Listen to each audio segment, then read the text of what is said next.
Tuhan bersamamu.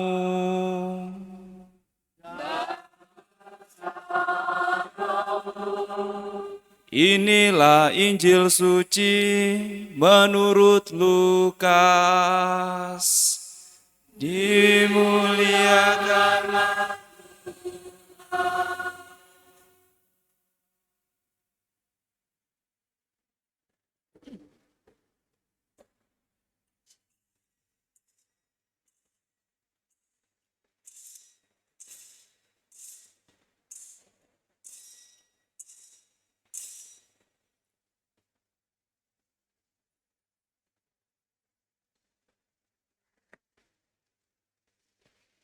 Pada waktu itu tibalah saatnya bagi Elisabet untuk bersalin, dan ia pun melahirkan seorang anak laki-laki. Ketika para tetangga serta sanak saudaranya mendengar bahwa Tuhan telah menunjukkan rahmat-Nya yang begitu besar kepada Elisabet, bersukacitalah mereka bersama-sama dengan dia. Lalu datanglah mereka pada hari yang ke-8 untuk menyunatkan anak itu, dan mereka hendak menamai dia Zakaria menurut nama bapaknya. Tetapi Elisabet ibunya berkata, "Jangan, ia harus dinamai Yohanes." Kata mereka kepadanya, "Tidak ada di antara sanak saudaramu yang bernama demikian." Lalu mereka memberi isyarat kepada Zakaria untuk bertanya, nama apa yang hendak ia berikan kepada anaknya itu. Zakaria meminta batu tulis, lalu menuliskan kata-kata ini. Namanya adalah Yohanes. Mereka pun heran semuanya. Seketika itu juga terbukalah mulut Zakaria dan terlepaslah lidahnya. Lalu ia berbicara dan memuji Allah. Lalu ketakutanlah semua orang yang tinggal di sekitarnya, dan segala peristiwa itu menjadi buah pembicaraan di seluruh pegunungan Yudea. Semua orang yang mendengarnya merenungkannya dalam hati dan berkata, "Menjadi apakah anak ini nanti? Sebab tangan Tuhan menyertai dia." Anak itu bertambah besar dan makin kuat rohnya. Ia kemudian tinggal di padang gurun sampai tiba harinya ia harus menampakkan diri kepada Israel. Demikianlah sabda Tuhan. Terpujilah.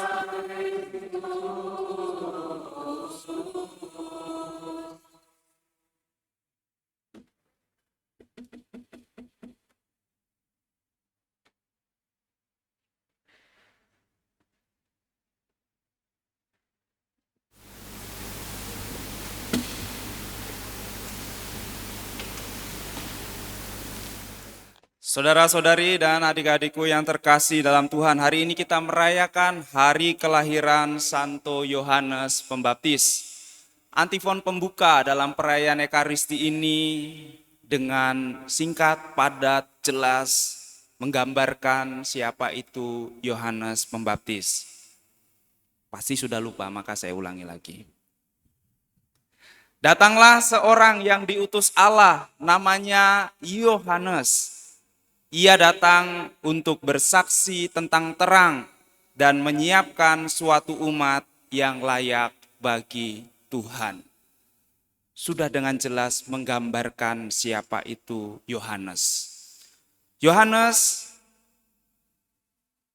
saat ibunya mengandung membuat orang heran, kelahirannya pun mengherankan, dan tadi dalam bacaan Injil saat memberi nama pun mengherankan banyak orang.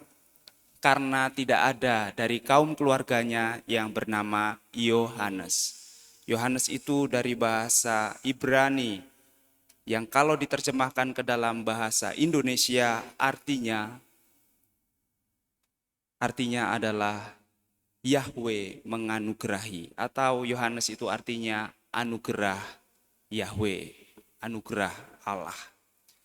Dan ketika namanya ditulis oleh Zakaria, tiba-tiba terlepaslah ikat yang membelenggu lidah Zakaria sehingga dia bisa memuliakan Tuhan. Kehadiran Yohanes sungguh-sungguh menggembirakan orang di sekitarnya. Dari yang tidak bisa memuliakan Tuhan karena terbelenggu, akhirnya bisa memuji dan memuliakan Tuhan. Orang-orang di sekitar bertanya-tanya, apa yang akan terjadi dengan anak ini? Dan inilah yang terjadi pada Yohanes. Yohanes semakin bertumbuh dan semakin kuatlah rohnya. Hidupnya pun mengherankan. Pokoknya seluruh hidupnya itu membuat orang terheran-heran. Atau dalam bahasa positif, someone special, istimewa. Kalau mengherankan kan negatif, tetapi kita katakan hidupnya istimewa. Dia hidup di padang gurun sampai tiba saatnya dia berseru-seru, persiapkanlah jalan untuk Tuhan, luruskanlah jalan baginya, bertobatlah dan berilah dirimu dibaptis dan Allah akan mengampuni dosamu. Saudara-saudari dan adik-adikku yang terkasih dalam Tuhan, itu hidup Yohanes Pembaptis. Bagi kita apa? Kita semua adalah juga Yohanes Pembaptis zaman ini. Sampai kapan? Sampai pada kedatangan Tuhan Yesus yang kedua. Kita orang Kristen, hidup orang Kristen itu kadang-kadang mengherankan. Ditampar pipi kiri, beri pipi kanan, sudah dijahati malah disuruh mendoakan, itu mengherankan. Tetapi dalam bahasa positif, istimewa. Kita orang Kristen ini istimewa. Dan kita juga, kelahiran kita itu istimewa. Selain dilahirkan dari rahim ibu kita masing-masing, kita semua orang beriman lahir dari rahim gereja. Kita dilahirkan melalui pembaptisan, dan ketika kita dilahirkan melalui pembaptisan, dosa asal dihapuskan, yang membuat orang terheran-heran. Mana mungkin kita bisa kembali menjalin hubungan yang terpisahkan antara Allah dan manusia. Tetapi melalui pembaptisan, karena Yesus, hal itu dimungkinkan. Kelahiran kita dari rahim gereja mengherankan. Saudara-saudari dan adik-adikku yang terkasih, kita juga saat dibaptis diberi nama yang tidak biasa. Mbah saya namanya Sugio dan Sudadi. Nama bapak saya, waduh sebut enggak ya? Nanti dipanggil-panggil nama bapak saya, janganlah. Nama bapak saya Pak Suharyono. Lalu saya diberi nama Pius yang artinya saleh. Bukan untuk keren-kerenan, tetapi nama ini adalah nama perutusan. Maka jangan malu, jangan ragu keluar siapa namanya?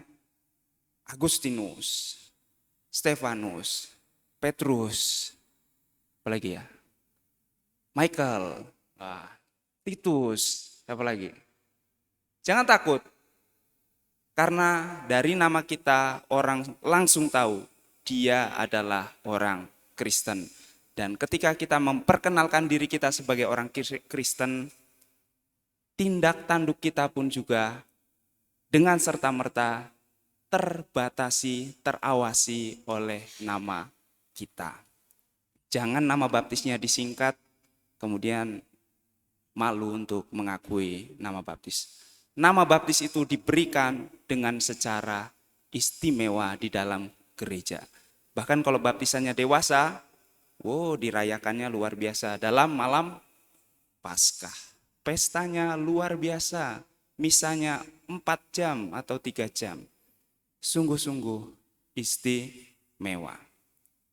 Maka kita dari bacaan yang pertama, sebagai anak gereja, sebagai bangsa terpilih yang baru, kita dijadikan terang bagi bangsa-bangsa.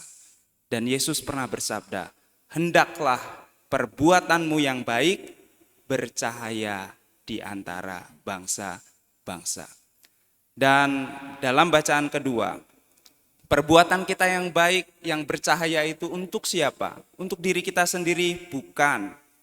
Dalam bacaan yang kedua, Paulus menegaskan, yang kita lakukan, yang baik itu, yang bercahaya itu, bukan untuk diri kita sendiri, tetapi supaya orang, supaya dunia semakin mengenal, semakin percaya bahwa Yesus adalah penyelamat.